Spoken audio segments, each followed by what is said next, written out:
UP में निवेश का महाकुंभ। नमस्कार, मैं आपके साथ केके राणा, इंडिया वॉइस देख रहे हैं आप।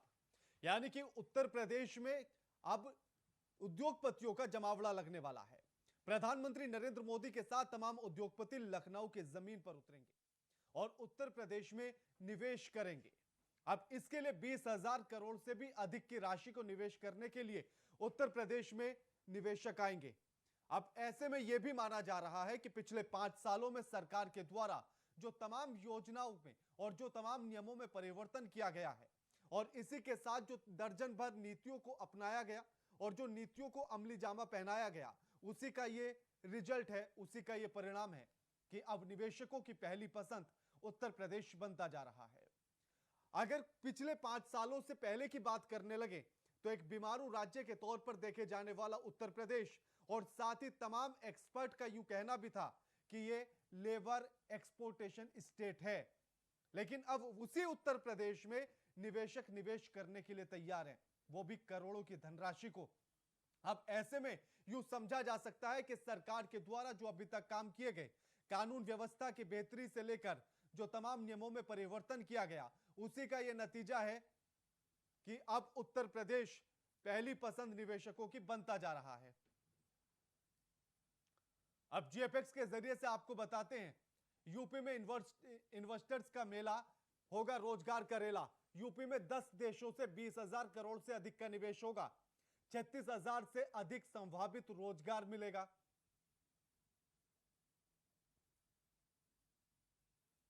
उनतीस प्रोजेक्ट्स को भूमि आवंटित कर दी गई है।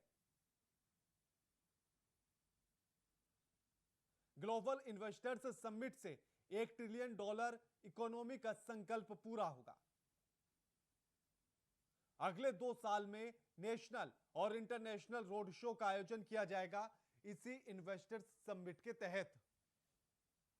अगले 5 साल में 3 ग्राउंड ब्रेकिंग समारोह किए जाएंगे। पिछले 5 सालों में हुआ इन्वेस्टमेंट हब के नियमों में सरलीकरण, 2 दर्जन नीतियों को पहनाया गया अमली जामा और इसी का यह नतीजा है कि आप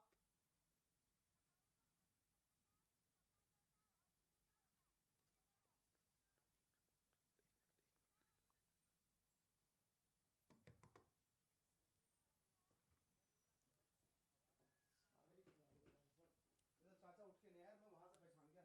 36,000 से अधिक संभावित रोजगार और 39 प्रोजेक्ट्स को भूमि आवंटित।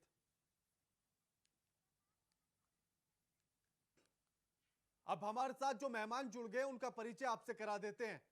हमारे साथ दीपक उपाध्याय जुड़ गए जो अर्थशास्त्री हैं, राहुल लाल जुड़ गए जो वरिष्ठ पत्रकार हैं और खेमचंद शर्मा नेता बीजेपी और नितेंद्र यादव जो प्रवक्ता हैं समाजवादी पार्टी से। आप सभी का स्वागत है इंडिया वॉइस पर। दीपक जी, उत्तर प्रदेश में इन्वेस्टर्स आने वाले हैं और पहली पसंद उत्तर प्रदेश बनता जा रहा है, किस तरह से देखा जाए?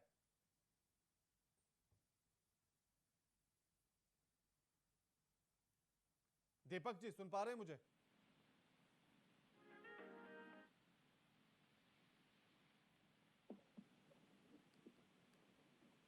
खेमचंद जी, अब मेला लगने वाला है इन्वेस्टर्स का लखनऊ के भीतर, तो अब तो गदगद होंगे आप।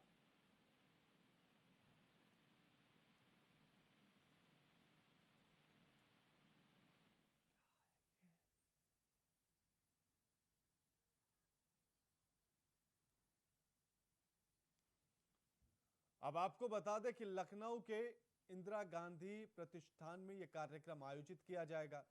कल 3 जून को प्रधानमंत्री नरेंद्र मोदी के साथ तमाम उद्योगपति लखनऊ पहुंचेंगे। योगी आदित्यनाथ के द्वारा जिस तरह से कार्य किया गया, या यूं कहे कि जब गुजरात के मुख्यमंत्री प्रधानमंत्री नरेंद्र मोदी थे और उस समय पर जो इन्वेस्टर्स समिट के द्वारा जिस तरह से निवेश गुजरात में किया गया, उसी छवि को अपनाते हुए नजर आ रहे हैं मुख्यमंत्री योगी आदित्यनाथ, या यूं कहें कि उसी राह पर चलते हुए नजर आ रहे हैं। यूपी में इन्वेस्टर्स का मेला होगा तो फिर रोजगार का रेला भी होगा। अब ऐसे में 12 लाख से अधिक रोजगार उत्पन्न होंगे जब ये निवेश उत्तर प्रदेश में हो जाएगा और 1 ट्रिलियन की इकोनॉमी भी होगी। यानी कि यूं कहा जा सकता है कि उत्तर प्रदेश में निवेश का महाकुंभ है, जहां तमाम उद्योगपति वहां पर आएंगे। अडानी समूह 3900 करोड़, हीरानंदानी समूह 100 करोड़ के निवेश वाले 2 डाटा सेंटर बनाएगा। माइक्रोसॉफ्ट 2100 करोड़ करेगा, जो सॉफ्टवेयर डेवलपमेंट सेंटर बनाएगा। मिर्जापुर के डालमिया ग्रुप 600 करोड़ का इन्वेस्ट करेगा, जिससे सीमेंट मैन्युफैक्चरिंग प्लांट लगेगा। हमीरपुर में Hindustan Unilever limited detergent manufacturing का प्लांट लगाएगी। यानी कि इज ऑफ डूइंग बिजनेस की रैंकिंग में उत्तर प्रदेश शानदार प्रदर्शन कर रहा है और दूसरे स्थान पर है।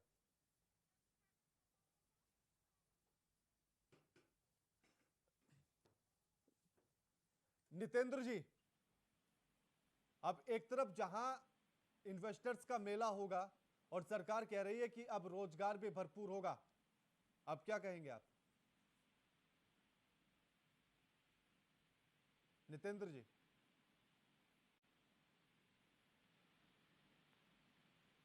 लगता है उनसे संपर्क नहीं हो पा रहा है। राहुल लाल भी हमारे साथ जुड़े हुए वरिष्ठ पत्रकार हैं। राहुल जी, किस तरह से देखा जाए इस इन्वेस्टर समिट को?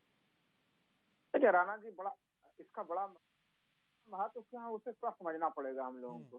देखिए, अगर पिछले अक्टूबर से हम लोग देश की स्थिति को देख रहे हैं तो हमारे यहाँ से विदेशी पूंजी निवेश, विशेषकर पीएफआई, बहुत तेजी से पोर्टफोलियो इन्वेस्टर्स जो है वो काफी तेजी से निकल रहे हैं। तो ऐसे समय में देश की कई बड़ी बड़ी दिग्गज कंपनियां इसमें बाहर की तरफ जा रही हैं इस समय। तो जब ये स्थितियां बनी हुई है, वैसे में अगर उत्तर प्रदेश जैसा राज्य जहाँ पे कि निवेशक पहले आने के लिए सोचते भी नहीं थे, अगर वहां पे इस प्रकार के इन्वेस्टर समिट हो रहे हैं और निवेशक वहां पे आके गंभीरता के साथ निवेश कर रहे हैं, तो इसका बड़ा काफी महत्व है। राणा जी देखिए, मैं फिर से एक आंकड़ा दे रहा हूँ आपको कि पिछले साल भर में जितना निवेश हुए थे, यानी कि अगर पिछले फाइनेंशियल ईयर में उतना एक तरह से निवेशक केवल और केवल अप्रैल महीने में बाहर चले गए थे। तो ये स्थितियां हैं इस समय, और इसी कारण से हम लोगों का अगर हम लोग देखें तो हमारा रुपया कमजोर हो रहा है, डॉलर काफी जो है कि वो मजबूत हो रहा है और रुपया कमजोर हो रहा है, तमाम तरह की चीजें पड़ रही हैं। ऐसे स्थिति में उत्तर प्रदेश का जो ये पूरा आज का कार्यक्रम है, ये देश के लिए पथ प्रदर्शक का काम कर सकता है। ये क्योंकि अब आप इसमें बहुत आवश्यक है कि न केवल उत्तर प्रदेश के लिए बल्कि देश के अर्थव्यवस्था को आगे बढ़ाने के लिए कहीं न कहीं जो है कि इस प्रकार से विदेशी पूंजी निवेश भारत आए, ये अत्यंत ही आवश्यक मामला है। और उस दृष्टि से कदम को मैं एक महत्वपूर्ण कदम मानता हूँ राणा जी, क्योंकि देखिए सफलता मिली है और इसके लिए उत्तर प्रदेश सरकार ने काफी बड़े काम किए हैं, चाहे वो ईज ऑफ डूइंग बिजनेस में अपने रैंकिंग को सुधारने का मामला हो या अन्य दूसरे मामले हो। तो वो जब आप इस प्रकार के, अभी आप भी बता रहे थे कि कई तरह की चीजों का सरलीकरण किया गया है कि विदेशी पूंजी निवेशक जब भारत आए तो उनको यहाँ पे विशेषकर उत्तर प्रदेश में उनको निवेश करने में कोई कठिनाई नहीं हो। तो ये तमाम प्रयासों का प्रतिफल है, जिस प्रकार से कि उत्तर प्रदेश केंद्र सरकार तमाम मिलकर ये प्रयास कर रहा है, ये उत्तर प्रदेश के साथ साथ देश के लिए संजीवनी का काम करेगा। लेकिन राहुल जी, ऐसे में एक सवाल ये भी कि एक तरफ जहां रोजगार को लेकर अभी भी एक बड़ी समस्या सामने खड़ी रहती है, अब ऐसे में दूसरी तरफ सरकार ने जिस तरह से बताया कि पिछले 5 सालों में 4.28 लाख करोड़ का निवेश हुआ, उसके प्रस्ताव आए, जिनमें से लगभग 3 लाख करोड़ की जो योजनाएं हैं वो धरातल पर उतर चुकी हैं, तो फिर उनका असर उतना होता हुआ नजर क्यों नहीं आ रहा? देखिए, प्रश्न आपका काफी गंभीर है, क्योंकि देखिए योजनाएं अभी एक तो देखिए उसमें कुछ योजनाएं धरातल पर उतर रही हैं, लेकिन अभी वो योजनाएं प्रोडक्टिविटी के स्तर पे नहीं पहुंची होंगी। अगर वो योजनाएं प्रोडक्टिविटी के स्तर पे पहुंचती तो रोजगार का सृजन होता। इसलिए इस मामले के ऊपर सरकार को चीज बहुत ध्यान देने की जरूरत है कि ऐसा ना हो कि विदेशी कंपनियां या अन्य लोग जो है वो जमीन ले रहे हो, जमीन लेने तक इच्छुक रह रहे हो, फिर उसके आगे उनकी क्या गतिविधियां हैं। तो आपको लगातार उनके पूरे गतिविधियों पर नजर रखने की जरूरत है, क्योंकि हम लोगों ने विगत में देखा है कि कई बार कई बड़ी कंपनियां जो है आती हैं जोर शोर के साथ, वो जमीन भी ले लेती हैं, लेकिन लास्ट में फिर आगे उनका कार्यक्रम आगे नहीं बढ़ता है। तो आपको ये एक तरह से देखिए रूटीन प्रोसेस में जब इन सब चीजों को नहीं लाया जाएगा तब तक ये समस्या बनी हुई रहेगी। इसलिए अगर पिछले पिछले निवेश से रोजगार का सृजन नहीं हुआ है, तो इसका मतलब है कि वो मामला अभी प्रोडक्शन तक नहीं पहुंचा था। जब अगर वो प्रोडक्शन तक पहुंचा हुआ होता तो राणा साहब उससे रोजगार का सृजन अवश्य होता। एक और राहुल जी, ऐसे में अहम सवाल ये भी कि अभी जिस तरह से सरकार का तो दावा यह है कि 2000 से करोड़ अधिक का जो निवेश होगा, आखिर ये धरातल पर कब तक उतरेगा और इससे जो 12 लाख रोजगार की बात सरकार कर रही है वो कब तक मिलेगा? देखिए, सरकार जो 12 लाख रोजगार का बात कर रही है वो ऐसा तो नहीं है कि आज जो है कि एमओयू साइन होंगे या फिर आज भूमि पूजन होगा और वो एक तरह से देखिए अभी भी इसमें जितने सारे लोग अभी आ रहे हैं उसमें बहुत सारे लोग हो सकता है कि बीच हाथ में प्रोजेक्ट रोक दें। तो अब सरकार जब तक ये प्रोजेक्ट जमीन पे आके लागू होकर तीव्र गति से ना चलेंगे तब तक रोजगार का सृजन नहीं होगा। दूसरी समस्या एक चीज देखिए राणा साहब, एक चीज और समझना पड़ेगा हम लोगों को, हमारे यहाँ पे डिमांड की कमी बनी हुई है, मांग उस रूप में नहीं हो रही है। तो धीरे धीरे कल भी देखिए, परसों भी हम लोगों ने देखा था कि अर्थव्यवस्था के ग्रोथ रेट के रिपोर्ट आए थे। तो उत्तर प्रदेश सरकार कई जगह पर अच्छा काम कर रही है, लेकिन उनको कुछ नुकसान जो है वो केंद्र सरकार के गलत नीतियों के कारण भी उनको नुकसान हो जा रहा है। इस मामले को भी हम लोगों को गंभीरता से देखना पड़ेगा। तो जो महत्वपूर्ण चीज है, रोजगार का सृजन होगा, लेकिन आप उसको किस रूप में गति और दिशा प्रदान करते हैं, इस पूरे मामले को कितना ट्रैक पे लाते हैं, क्योंकि इस प्रकार के जो समिट होते हैं या फिर लोग भूमि पूजन तक करते हैं, लेकिन उसको आगे वहां से आगे कैसे हम लोग गति प्रदान करें, ये एक महत्वपूर्ण विषय वस्तु होगा उत्तर प्रदेश सरकार के लिए भी और केंद्र सरकार के लिए भी। राणा साहब, एक और बड़ा अहम सवाल है राहुल जी, और सवाल ये कि अगर देखा जाए कि जिस तरह से अगर 2017 से पहले की तस्वीर को देखा जाए तो तमाम चीजें थी, इंफ्रास्ट्रक्चर इस कदर खराब था, फिर चाहे सड़क हो या बिजली हो, और इसी के चलते निवेशकों के लिए आखिरी पायदान पर उत्तर प्रदेश होता था। तमाम एक्सपर्ट यूं भी कहते थे कि उत्तर प्रदेश सिर्फ और सिर्फ लेबर एक्सपोर्टिंग स्टेट है, इससे ज्यादा कुछ नहीं। यानी कि बिहार झारखंड की बगल में लाकर बैठा दिया जाता था उत्तर प्रदेश को। अब अगर इज ऑफ डूइंग रैंक में बेहतरी होती है और दूसरे पायदान पर आकर बैठ जाता है, तो इसे कामयाबी की सीढ़ियां चढ़ते हुए उत्तर प्रदेश कहा जाए? तो देखिए, सरकार काम करेगी, परिस्थितियां बदलेंगी। ईज ऑफ डूइंग बिजनेस का रैंकिंग जिस तरह से बदला है, तमाम परिस्थितियों को सरकार ने जिस तरह से बदलने का प्रयास किया है, तो उससे ये जरूर दिख रहा है कि सरकार एक तरह से कहीं न कहीं इन्वेस्टर्स को लेकर गंभीर है, वो विदेशी इन्वेस्टर्स को लेकर गंभीर है। देखिए, पूर्व सरकार ने भी, आपको याद होगा कि उसमें भी कई इस प्रकार के इन्वेस्टर समिट होते रहे थे, लेकिन वो अंततः जमीन पे अमली जामा नहीं वो हो पाता था कि जमीन पे लोग नहीं आ पाते थे। अभी भी हम लोगों ने देखा है कि देखिए कुछ चीजों में भूमि पूजन हुआ है, अभी भी सरकार के लिए देखिए कई तरह का आधारभूत संरचनाओं का निर्माण किया गया है, लेकिन आपको और आगे यहाँ से बढ़ना पड़ेगा, यहाँ से और आगे आपको जाना पड़ेगा। आपको देखिए, जैसे ही आपके यहाँ पे लॉ एंड ऑर्डर की स्थितियां बेहतर होती हैं, तमाम दूसरी प्रकार की इंफ्रास्ट्रक्चर की स्थितियां बहुत मजबूत होती हैं, आपके यहाँ पे जुडिशियल इंफ्रास्ट्रक्चर की स्थिति मजबूत होती है। क्योंकि देखिए इस बार के बजट में राणा साहब एक चीज मैं बार बार मैं अपनी बातों में तथ्य रखता भी हूँ कि आप जुडिशरी के ऊपर कितना खर्च करते हैं। जो विदेशी कंपनी आती है वो ये भी देखना चाहती है कि वहां पे ऐसा तो नहीं है कि वहां पे अगर कोई मामला न्यायालय में चला जाएगा तो हम वो लंबे समय तक वो लंबित तो नहीं रह जाएगा कहीं न कहीं। तो जब सरकार इन सब चीजों पर समेकित रूप से ध्यान देती है तो ऑटोमेटिक आपके यहाँ पे निवेश आने की स्थितियां बनती है। और उस तरफ देखिए, अभी हम लोगों को उत्तर प्रदेश में काफी आगे चलना, लेकिन उत्तर प्रदेश में कितने कदम उठा दिए हैं ये कहते हुए इसमें कहीं कोई अतिशयोक्ति वाली बात नहीं है। राणा साहब, बिल्कुल। नितेंद्र जी, अब तो तमाम आंकड़े भी सरकार के पक्ष में हैं, तमाम चीजें सरकार के पक्ष में हैं, अब क्या कहेंगे और किस तरह से देख रहे हैं आप इस इन्वेस्टर समिट को? राणा जी, आंकड़े तो हमेशा सरकार के पक्ष में होते रहे। मेरा सिर्फ एक कहना है कि पिछले कार्यकाल में भी सरकार के 2 इन्वेस्टर्स मीट बड़ी हुई, टैक्स पेयर का करोड़ों रुपया बर्बाद कर दिया गया और बहुत सारे एमओयू साइन हुए, लेकिन एक भी इंडस्ट्री उत्तर प्रदेश के अंदर अभी तक कारगर नहीं हुई जिसने जमीन खरीद के यहाँ इन्वेस्टमेंट किया हो और लोगों को रोजगार उपलब्ध कराया हो। हमेशा किसी भी उद्योग को लगाने के लिए उद्योगपति 3 चीजें चाहता है। एक तो वो ट्रांसपोर्टेशन ठीक चाहता है, सड़कें और यातायात व्यवस्था ठीक हो, दूसरा पावर सप्लाई ठीक चाहता है, तीसरा लॉ एंड ऑर्डर चाहता है। उत्तर प्रदेश के अंदर भारतीय जनता पार्टी ने ऐसा कोई काम नहीं किया है जिससे पावर सप्लाई की आप स्थिति देख रहे हैं, लगातार शॉर्टेज, बिजली की शॉर्टेज, कोयले की शॉर्टेज, खबरें रोज बराबर बाजार में खड़ी हैं।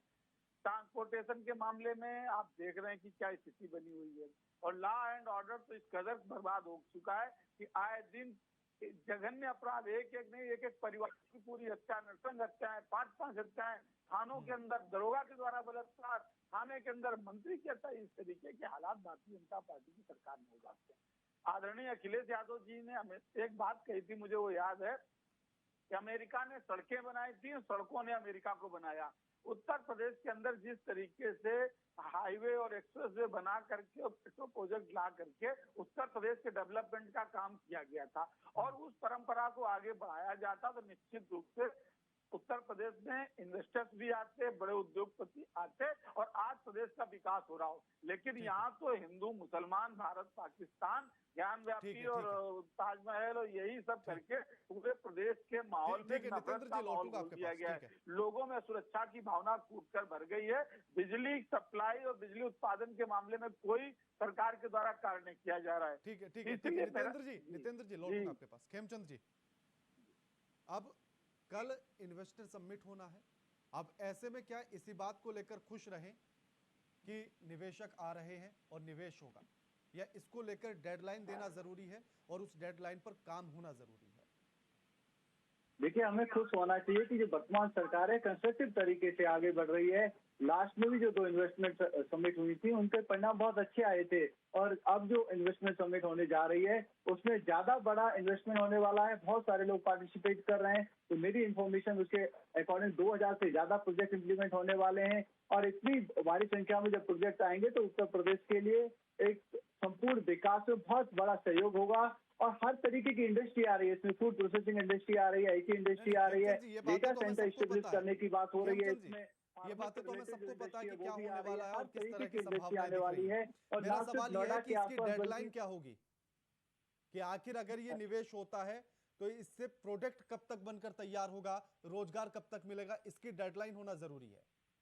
देखिए, रोजगार जैसे ही ये इन्वेस्टमेंट समिट कंप्लीट होती है, प्रोजेक्ट का इम्प्लीमेंटेशन शुरू होता है, रोजगार का 2-3 फेसेज होते हैं। एक इनिशियली भी रोजगार मिलना शुरू हो जाता है, जैसे ही प्रोजेक्ट का भूमि पूजन होता है, इम्प्लीमेंटेशन होता है, वहां पे या तो कंपनी रेंट पे लेती है, प्रॉपर्टी को एक्वायर करती हैं, या फिर वहां पे कंस्ट्रक्शन शुरू करती हैं, तो रोजगार मिलना तो इमीडिएटली शुरू हो जाता है। बहुत सारे कॉन्ट्रैक्टर को वो एंगेज करते हैं और वहां पे लोग विजिट करते हैं, बहुत सारी चीजें हैं।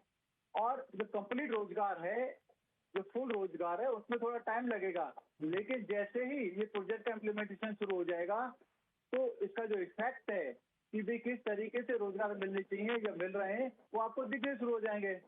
और रही बात समाजवादी पार्टी की, ठीक है, तो वो नकारात्मक पार्टी है, उनको कुछ नहीं दिखाई दे रहा है। इन बातों उनको की बेटर जरूरत लॉ एंड नहीं ऑर्डर है, नहीं दिखाई मुद्दे दे पर रहा आएंगे है। तो बड़ा अच्छा लगेगा। दीपक जी, अगर निवेश होता है और जिस तरह से बताया जा रहा है कि 20,000 करोड़ से अधिक का निवेश होगा, कितना असर अर्थव्यवस्था पर पड़ेगा? राणा जी, मेरी तरफ से एक सवाल पूछ लीजिए कि पिछली 2 इन्वेस्टर मीट जो हुई है उसमें कितनी MOU साइन दीपक जी, बहुत ज्यादा है, तो इसीलिए अगर इन्वेस्टमेंट आता है, जैसा कि इन्वेस्टमेंट बताया जा रहा है, और भारतीय जनता पार्टी जैसा ही बता रहा है, 1 नंबर की पाखंडी नितेंद्र जी, मैंने दीपक जी से सवाल किया और आपका नाम दीपक नहीं है। दीपक जी, बात रखिए। तो दिखेगा ही नहीं, जो पूरा आजादी के समय तो पूर्वांचल का एरिया जो बड़े बड़े शहरों से डिस्कनेक्टेड था, उसको हमने कनेक्ट किया, वो तो दिखेगा ही नहीं। कुछ नहीं मिलने वाला। सिर्फ अपने घर में, अगर आप दोनों को आपस में बहस करनी है तो उसका कोई परिणाम निकल कर तो सामने आएगा नहीं। दीपक जी से मेरा सवाल है, दीपक जी, कितना असर पड़ेगा अर्थव्यवस्था पर? देखिए, बड़ा असर पड़ेगा, क्योंकि जब इन्वेस्टमेंट बड़ा आने की बात होती है, इंडस्ट्री एक जगह इकट्ठी होती है, तो उसके बाद स्टेट के बारे में जो इंटरनेशनल एजेंसीज होती है, इंटरनेशनली जिस तरह से जो इन्वेस्टमेंट हब्स होते हैं, वो सब ध्यान रखने लगते हैं कि इस स्टेट में अगर इन्वेस्टमेंट करेंगे तो उसका रिटर्न अच्छा आएगा। देखिए, आप ये जितनी भी कंपनियां हैं जो किसी भी स्टेट में इन्वेस्टमेंट करना चाहती है, वो खाली स्टेट के भले के लिए इन्वेस्टमेंट नहीं करना चाहती है, उनको अपनी इन्वेस्टमेंट पे रिटर्न चाहिए होता है। अगर वो रिटर्न उन्हें लगेगा कि उत्तर प्रदेश से आता है तो वो बिल्कुल वहां लगाएंगे। उनको सुविधाएं चाहिए, उनको जमीन चाहिए, बिजली चाहिए, पानी चाहिए, सस्ता लेबर चाहिए, ताकि वो कॉम्पिटिटिव मार्केट में अपना प्रोडक्ट सस्ता रख सके। उत्तर प्रदेश के पास ये सब है, कनेक्टिविटी बहुत अच्छी है, दिल्ली से बिल्कुल पास में, नोएडा इसी वजह से डेवलप हुआ, गाजियाबाद इसी वजह से डेवलप हुआ। आपका इंडस्ट्रियल हब बहुत सारे हैं, आगरा है, मुरादाबाद है, कानपुर है, मेरठ है। इस पूरा एरिया दिल्ली से लगा हुआ है और यहाँ से ट्रांसपोर्टेशन की कोई प्रॉब्लम नहीं है। बिजली पानी भी इस एरिया में काफी अच्छा है। अगर बड़ा इन्वेस्टमेंट इधर आता है तो वो तुरंत उसका रिटर्न जो है, जो इन्वेस्टमेंट का रिटर्न है, कंपनियों को वो दिखता है। आप देखिए जिस तरह से गुजरात में बड़ा इन्वेस्टमेंट लगातार आ रहा है और उत्तर प्रदेश में ये दूसरी बार सरकार आई है, तो इससे लॉ एंड ऑर्डर और पॉलिसी में स्थिरता आई है। इस वजह से जो इंडस्ट्री का कॉन्फिडेंस है वो स्टेट के ऊपर बढ़ता हुआ दिखता है। अगर ये इन्वेस्टमेंट आएगा तो खाली उत्तर प्रदेश का ही भला नहीं होगा, पूरे देश का भी भला होगा, क्योंकि उत्तर प्रदेश में सबसे ज्यादा देश में आबादी वाला स्टेट में से एक है। लैंड एरिया भी बहुत ज्यादा है और उत्तर प्रदेश में वर्कफोर्स बहुत अच्छा और सस्ता है। अगर कंपनियां यहाँ पे आती है तो उनको बेहतर लाभ मिलेगा, लेकिन स्टेट का रेवेन्यू भी बढ़ेगा और लोगों को रोजगार भी मिलेगा। लिहाजा ये जो कदम है ये बहुत महत्वपूर्ण कदम है और स्टेट के भविष्य के लिए, देश के भविष्य के लिए बहुत अच्छा कदम है कि उन्होंने मुख्यमंत्री जी ने सारी इंडस्ट्री को इकट्ठा किया है और अपने यहाँ इन्वेस्टमेंट के लिए उनको बुलाया है। बिल्कुल, आप सभी का शुक्रिया हमारे साथ इस चर्चा में जुड़ने के लिए। खेमचंद जी आपका भी शुक्रिया, नितेंद्र जी आपका भी शुक्रिया और राहुल जी आपका भी शुक्रिया, दीपक जी आपका भी शुक्रिया हमारे साथ इस चर्चा में शामिल होने के लिए। लेकिन कल 3 जून को प्रधानमंत्री नरेंद्र मोदी के साथ तमाम निवेशक लखनऊ पहुंचेंगे।